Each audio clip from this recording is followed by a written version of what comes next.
Good morning, Year 8. It is Miss Sullivan here. I hope that everybody is having a really great week so far.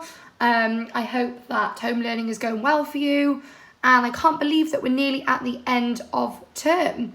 I've really enjoyed seeing your outcomes from last week.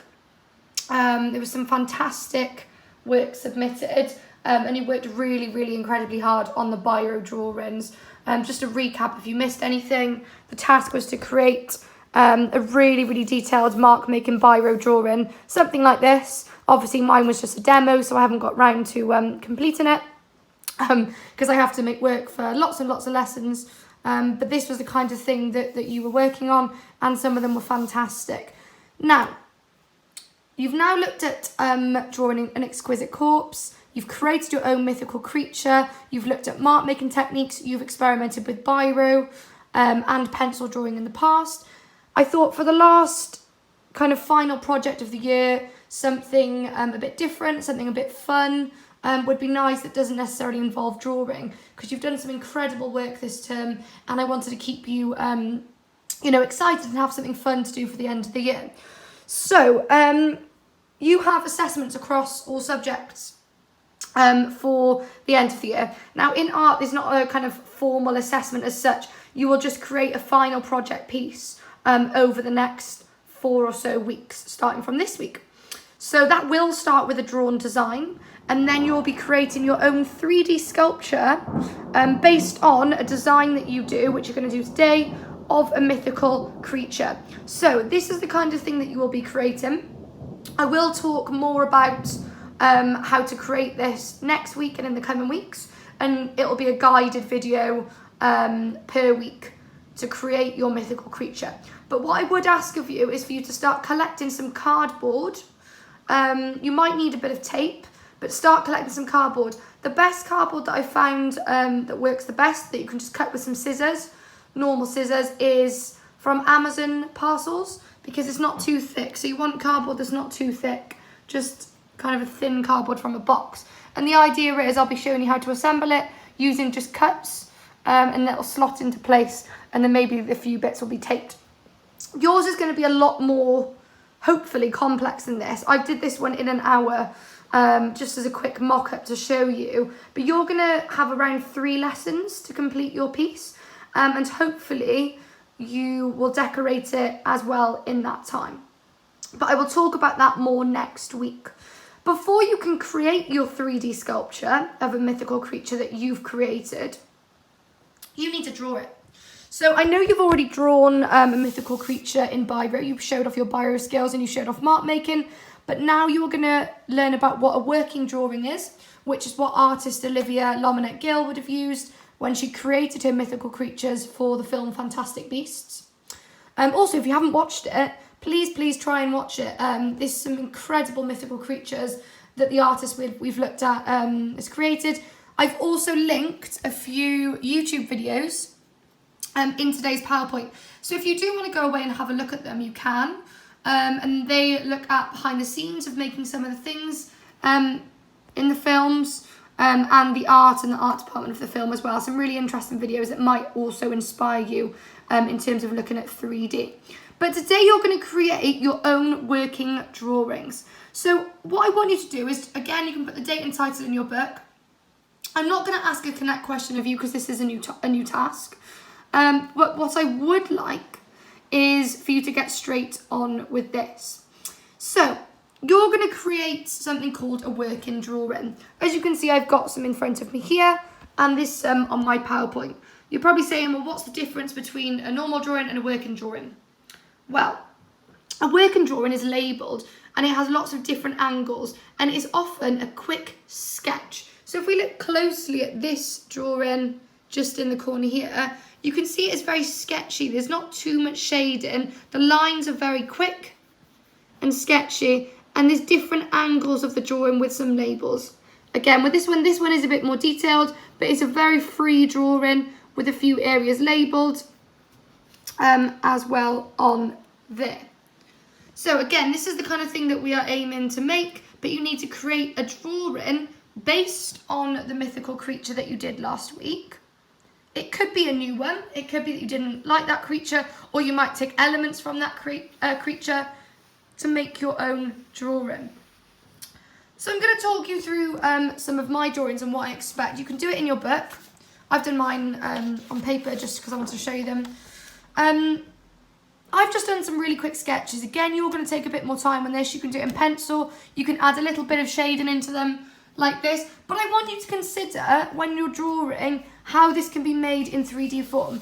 As you can see, my quick sketch here that I've labelled which piece will be which, and then I've cut it out. So my piece is made up of quite a few different pieces, and I also had to consider how it would stand up. And it is slotted in, so bits are slotted in together with little incisions, little cuts here. Oops. So you need to consider, oh, a wing's falling off.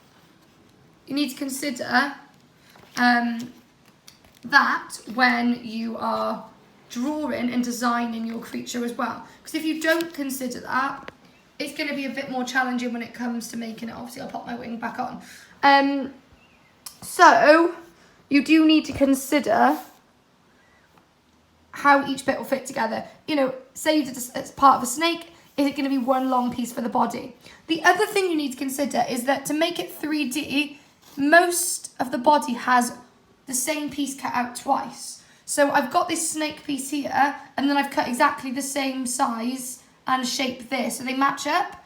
So you need to consider everything that you do in 3D will have two pieces that are the same.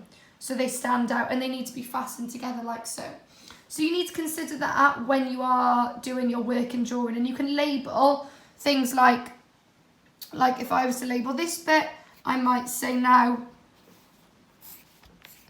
I might label it and say this section, like here, needs 2 cardboard pieces, so 2 joints, so 2 times cardboard joints.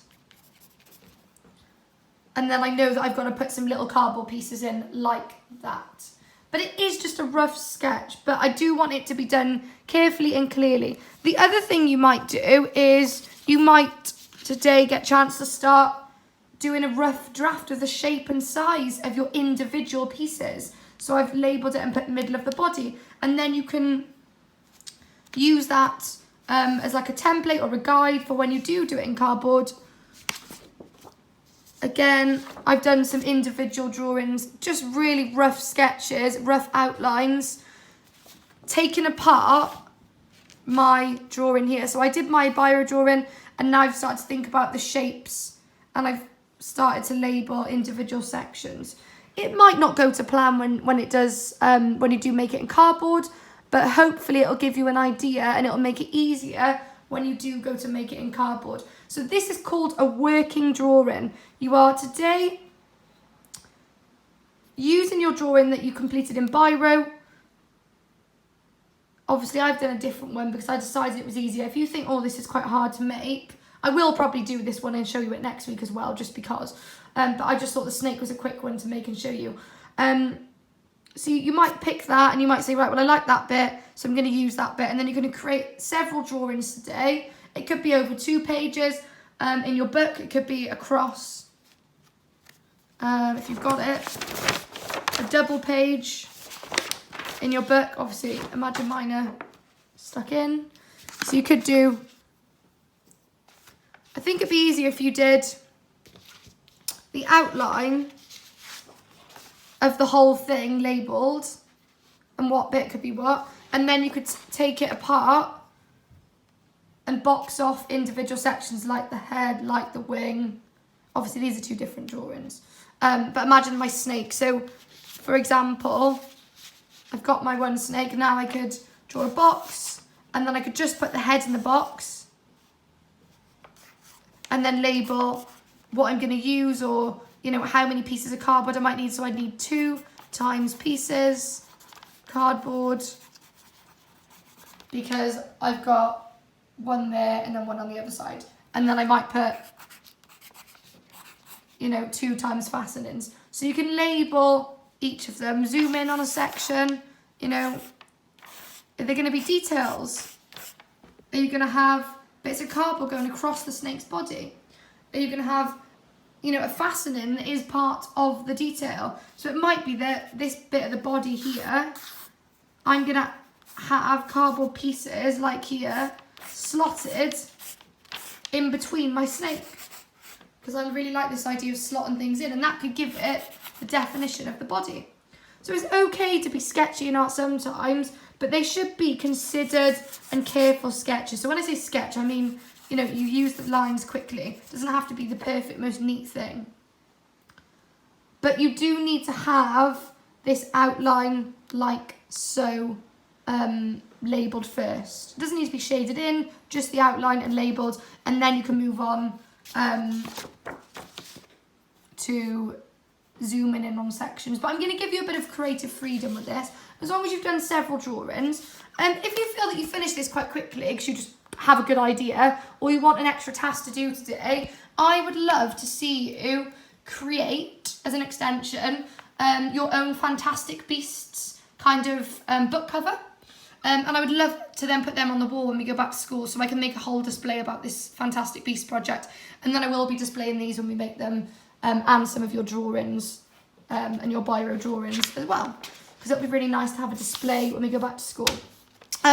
So main task today is use this drawing, use some images that you found. I created an inspiration board like this with the ideas that I liked, using Olivia Lominette Gill. So I created that alongside my biro drawing. You could create that using, there's a fab app called PicStitch, which is a free photo collage app on your phone to put the images together, or just throw them on a Word document. But it will help you over the next 4 weeks. And it'd be quite nice for you to send me your inspiration board as well, alongside your drawing today. So just to recap today's tasks: make an inspiration board of images, whether you do it on a free phone app or on a Word document, don't mind. Send me that.